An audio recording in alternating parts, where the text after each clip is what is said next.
Courage pour la reprise. On parlait évidemment de Mayotte ce matin. Mayotte dévastée par l'ouragan. Vous êtes avec nous dans ce studio, Alexandre Joissard. Bonjour. Bonjour. Merci d'avoir accepté mon invitation. Vous êtes colonel, porte-parole de la sécurité civile.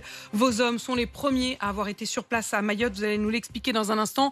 Mais alors que justement la liaison reprend avec Mayotte, nous sommes en ligne avec la sénatrice de Mayotte, sénatrice Renaissance, Salamia Ramia, je disais renaissante, mais au fond c'est presque ça. La renaissance de l'île, est-ce qu'on peut l'espérer? On pense évidemment très fort à vous. Quelle est la situation ce matin? Dans quel état d'esprit vous êtes? Qu'est-ce que vous constatez autour de vous, Madame la sénatrice? Alors là, je viens d'arriver à la préfecture qui est à Dzaoudzi. J'ai dû donc traverser les deux communes. Donc c'est toujours l'apocalypse. C'est là où des dégâts qui sont énormes. Et là où je me trouve, je suis à la préfecture, où se trouve la cellule de crise, où la toiture a aussi été emportée, avait été aussi emportée. Voilà, les gens travaillent, les gens sont quand même, voilà, le moral est là et on avance. Voilà. Le plus important, c'est de se relever. Voilà. Se relever. Vous disiez que vous arriviez à la préfecture. Il y a eu autour des déclarations du préfet une vraie stupéfaction. Il a parlé de peut-être plusieurs centaines de morts. Est-ce que vous partagez ce bilan ou est-ce qu'il faut rester très prudent? Alors, non, je pense que je partage effectivement... parce que quand vous voyez toutes ces collines où il y avait des casernes et que tout est désert, mais quand je vous dis vraiment désert, vous ne voyez que des toits et vous dites forcément il y avait une population qui était là et on ne voit pas cette population. Donc on se demande justement forcément où elle est. Je n'avancerai pas par contre sur des chiffres, mais j'ai ressenti que je viens d'échanger avec le préfet et effectivement j'ai aussi ressenti dans cette inquiétude et on s'attend au pire.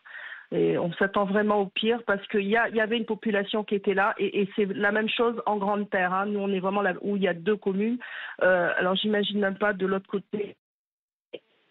On vous entend très mal, évidemment, et c'est normal. Il y a une liaison très difficile avec l'île.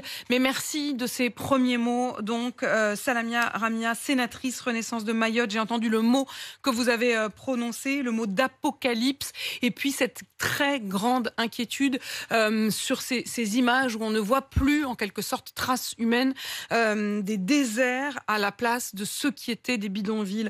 Retour donc dans ce studio à Paris avec vous, Alexandre Joissard. Un mot d'abord sur ce que vient de dire la sénatrice. Lorsqu'elle dit, voilà, il y a ces images où l'on voit depuis le ciel des collines entières où il n'y a plus trace de vie. Vous-même, vous avez pu activer, je crois, le satellite Copernicus qui permet des images extrêmement précises. Quelle est votre intuition au moment où l'on se parle quand vous regardez ces images? Qu'est-ce que vous en comprenez? On en comprend assez rapidement que le bilan va être très lourd et on en comprend que la catastrophe a été dramatique sur place.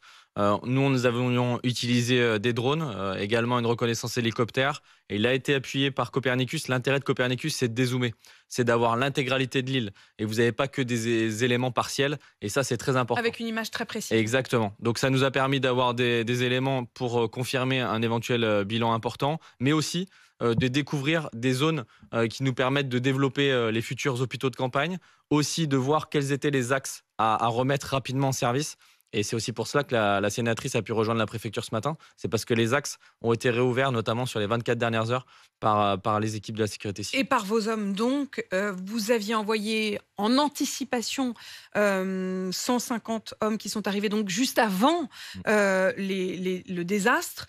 Vous en envoyez à nouveau aujourd'hui. C'est 350 de vos hommes qui seront sur place déployés. Quelle est la priorité en termes de logistique, en termes d'organisation, en termes de soins? Vous avez plusieurs phases. La première phase, c'est de reconnaître encore les zones qui ont été pas encore reconnues et qui nécessitent des ouvertures d'accès. La deuxième phase, c'est de travailler déjà à la livraison de produits alimentaires et d'eau sur place. Ce travail-là est facilité parce que nous avons déjà des stocks tampons qui étaient présents malheureusement en lien avec la première crise qu'a connue Mayotte il y a quelques mois, une crise de l'eau. Et donc on utilise ces stocks-là actuellement.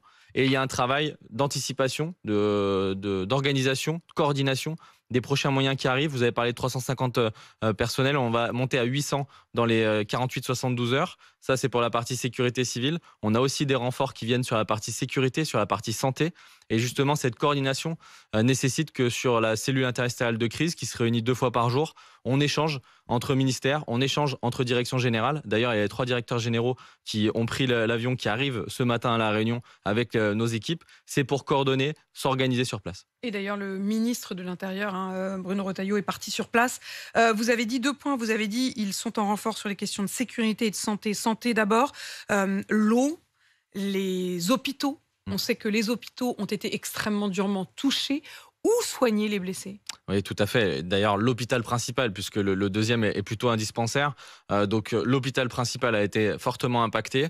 La volonté, du coup, c'est de développer des structures amovibles, des structures qui vont être des hôpitaux de campagne, notamment des moyens militaires, mais aussi le moyen d'escrime. L'escrime, c'est quoi? C'est un hôpital qu'on a envoyé déjà sur plusieurs théâtres de ce type-là, ou des tremblements de terre, et qui permet d'avoir une structure semi-rigide et qui va être déployée exactement sur un grand terrain, en l'occurrence de football, qui a été reconnu hier, sur lesquels on va pouvoir envoyer à quelle échéance? Alors, les moyens sont déjà en cours de chargement, le fret part, et les personnes ont déjà été sélectionnées il y a plusieurs jours, et donc sont déjà prêtes à partir dans l'avion. Donc tout cela va se mettre en place dans 48-72 heures sur zone. Avec un pont aérien, on le précise, qui a donc été mis en place, parce que sur place, aucun avion ne pouvait plus atterrir, parce que la tour de contrôle elle-même a été vraiment dévastée.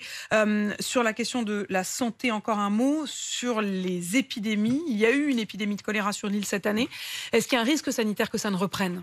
Bien sûr, le risque sanitaire est évident sur ce type de catastrophe. On l'a vécu à Eyirma, on brûlait les déchets régulièrement pour éviter une transposition de cette épidémie. Il y a une volonté de faire la même chose ici, d'organiser avec un territoire qui est différent. On a entre 400 et 500 000 personnes qui sont présentes sur l'île.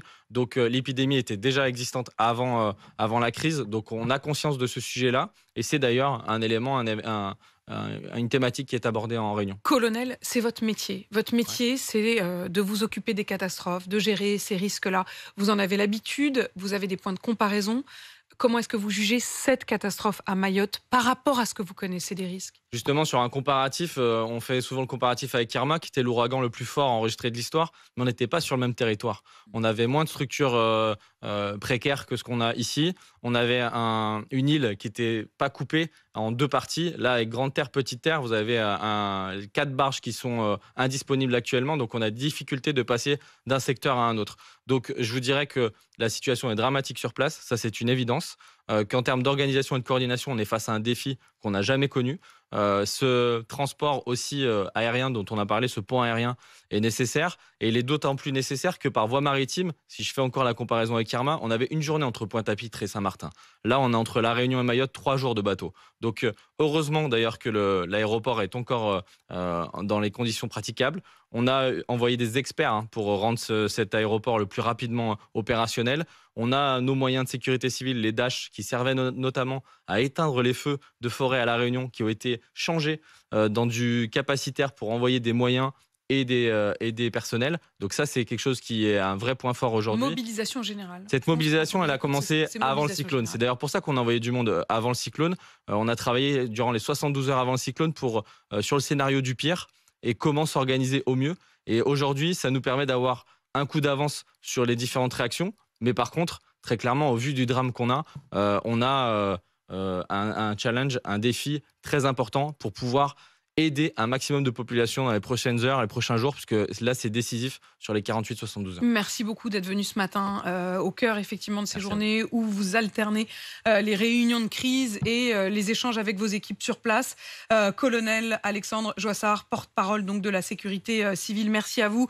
Et un merci tout particulier aussi à Salamia Ramia, la sénatrice Renaissance de Mayotte, de nous avoir accordé quelques mots. Il est 7h50 et on pense bien sûr à tous ceux qui vivent sur place. N'hésitez pas, si vous avez de la famille sur place, vous nous appelez au 32 16 pour témoigner et nous raconter. Il est 7h50.